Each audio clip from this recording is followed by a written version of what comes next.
ताज्या बातम्यांसाठी ABP माझाला subscribe करा आणि बेल आयकॉन प्रेस करा। काल मुख्यमंत्री उद्धव ठाकरे आणि राष्ट्रवादी अध्यक्ष शरद पवार यांच्यामध्ये वर्षा बंगल्यावर पाऊण तास चर्चा झाली आहे। या बैठकीमध्ये आज होणाऱ्या मराठा क्रांती मोर्चाच्या आंदोलनाच्या पार्श्वभूमीवर चर्चा झाली आहे। तसंच आज राज्यसभेमध्ये मांडल्या जाणाऱ्या कृषी विधेयकांवर देखील दोन्ही नेत्यांमध्ये चर्चा झाल्याचं कळतंय। याशिवाय राज्यातल्या ग्रामीण भागातील वाढता कोरोनाच्या प्रादुर्भावावरही चर्चा झाल्याचं समजतंय। आता आणखी एका महत्त्वाच्या बातमीकडे वळतोय। एक मोठी बातमी हाती येते। मुख्यमंत्री उद्धव ठाकरे, पर्यावरण मंत्री आदित्य ठाकरे आणि खासदार सुप्रिया सुळे यांनी निवडणुकीवेळी संपत्ती संदर्भात सादर केलेल्या शपथपत्रामध्ये तफावत असल्याची तक्रार देण्यात आली आहे आणि या तक्रारीनंतर निवडणूक आयोगाने हे प्रकरण पुढील तपासासाठी प्रत्यक्ष कर विभागाकडे वर्ग केले। टाइम्स ऑफ इंडियाने या संदर्भातलं वृत्त प्रसिद्ध केलंय। त्यामुळे कर विभागाकडून महाराष्ट्राचे मुख्यमंत्री, त्यांचे पुत्र आदित्य ठाकरे तसंच सुप्रिया सुळे यांच्या संपत्ती संदर्भात दाखल केलेल्या या कागदपत्रांची छाननी होऊ शकते। दरम्यान ही सर्वसामान्य आणि नेहमीचीच प्रक्रिया असल्याची प्रतिक्रिया अनिल परब यांनी टाइम्स ऑफ इंडियाला दिल्याचं वृत्तामध्ये नमूद करण्यात आलंय। तसंच संपत्ती संदर्भातलं शपथपत्र आणि आयकर विवरण यांच्यातल्या तपशिलाची छाननी करण्याची ही काही पहिलीच वेळ नाही असंही सांगण्यात येत आहे। या संदर्भात अधिक माहिती देण्यासाठी आपल्या प्रतिनिधी रीमा कठाळे आपल्या सोबत आहेत। रीमा, नेमकी काय तक्रार करण्यात आली आहे?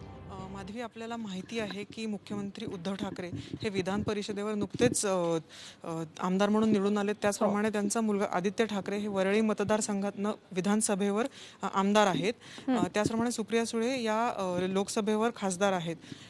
दरम्यान झालंय असं की त्यांचे इलेक्शनचे जे ॲफिडेव्हिट्स असतात, जे त्यांना निवडणूक लढण्यापूर्वी निवडणुकीचा फॉर्म भरताना त्यांना ते सादर करावे लागतात, ते तपासणी झाल्यानंतर त्यांनी त्याच्यात दिलेली माहिती आणि इन्कम टॅक्स डिपार्टमेंटकडे त्यांनी यापूर्वी इन्कम टॅक्स रिटर्न्समध्ये दिलेली माहिती यामध्ये तफावत असल्याचा आरोप पोल पॅनलकडून करण्यात आला आहे। मात्र इलेक्शन कमिशन, निवडणूक आयोगाला या संदर्भात कुठलीही ॲक्शन घेता येत नाही, कारण पुढील तपास केल्याशिवाय त्यांना कुठलीही त्याच्यावर कारवाई करता येत नाही। तसे अधिकार निवडणूक आयोगाकडे नाही आहेत। त्यामुळे निवडणूक आयोगाने ती तक्रार ही सीबीडीटी म्हणजे central board of direct taxes प्रत्यक्ष कर विभागाकडे रेफर केलेली आहे। आता ह्यापुढे प्रक्रिया अशी आहे की प्रत्यक्ष कर विभाग आता त्यांचे इन्कम टॅक्स रिटर्न्स आणि त्यांनी ॲफिडेव्हिटमध्ये दिलेली माहिती हे दोन्हीही क्रॉस चेक करतील। त्याच्यात जर त्यांना खरंच तक्रारीमध्ये तफावत असल्याचं आढळलं तरच पुढे त्यांना नोटीस पाठवण्यात येईल, त्यांच्याकडून आणखी माहिती मागवण्यात येईल आणि पुढील कारवाई करण्यात येईल। या संदर्भात आम्ही शिवसेनेचे जे आमदार आहेत आणि परिवहन मंत्री अनिल परब यांनी उद्धव ठाकरे आणि आदित्य ठाकरे यांचे ॲफिडेव्हिट बनवण्यासाठी मदतही केली, जे स्वतः वकील आहेत, त्यांच्याशी आम्ही संपर्क साधला असता त्यांनी सांगितलं ही रुटीन प्रोसेस आहे। ते प्रत्येक ॲफिडेव्हिट हे क्रॉस चेक केलंच जातं। जे खास करून जे पहिल्यांदा आमदार झालेले असतात त्यांचे ॲफिडेव्हिट्स, इलेक्शन ॲफिडेव्हिट्स आणि त्यांचे इन्कम टॅक्स रिटर्न्स हे दोन्ही क्रॉस चेक केलेच जातात आणि त्याच्यात काहीही नवीन नाही आहे, कुठलीही प्रकारची त्याच्यात मोठी अशी घटना घडलेली नाही। हीच गोष्ट नवाब मलिक जे सध्याचे अल्पसंख्याक मंत्री आहेत आणि राष्ट्रवादीचे प्रमुख प्रवक्तेही आहेत, त्यांनीही हे सांगितलं की ही कुठल्याही प्रकारची याच्यात डिस्क्रिपन्सी नाही आहे, कुठल्याही प्रकारची याच्यात तफावत नाही आहे, ही रुटीन प्रोसेस आहे जी फॉलो केली जाते।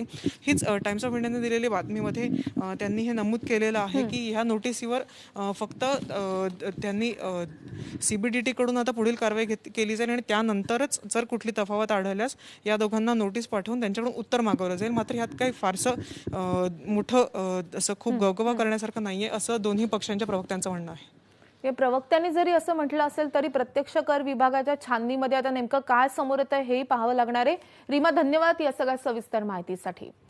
तर मुख्यमंत्री उद्धव ठाकरे, पर्यावरण मंत्री आदित्य ठाकरे आणि खासदार सुप्रिया सुळे यांनी निवडणुकीवेळी संपत्ती संदर्भात सादर केलेल्या शपथपत्रामध्ये तफावत असल्यासंदर्भात ही तक्रार झालेली आहे आणि या तक्रारीनंतर निवडणूक आयोगाने हे प्रकरण आता प्रत्यक्ष कर विभागाकडे वर्ग केलंय। टाइम्स ऑफ इंडियानं या संदर्भातलं हे सगळं वृत्त छापलेलं आहे आणि आता याची छाननी झाल्यानंतर या कागदपत्रांची छाननी होऊ शकते आणि ही सर्वसामान्य आणि नेहमीचीच प्रक्रिया असल्याची प्रतिक्रिया मात्र शिवसेनेचे नेते अनिल परब यांच्या वतीने देण्यात आली आहे।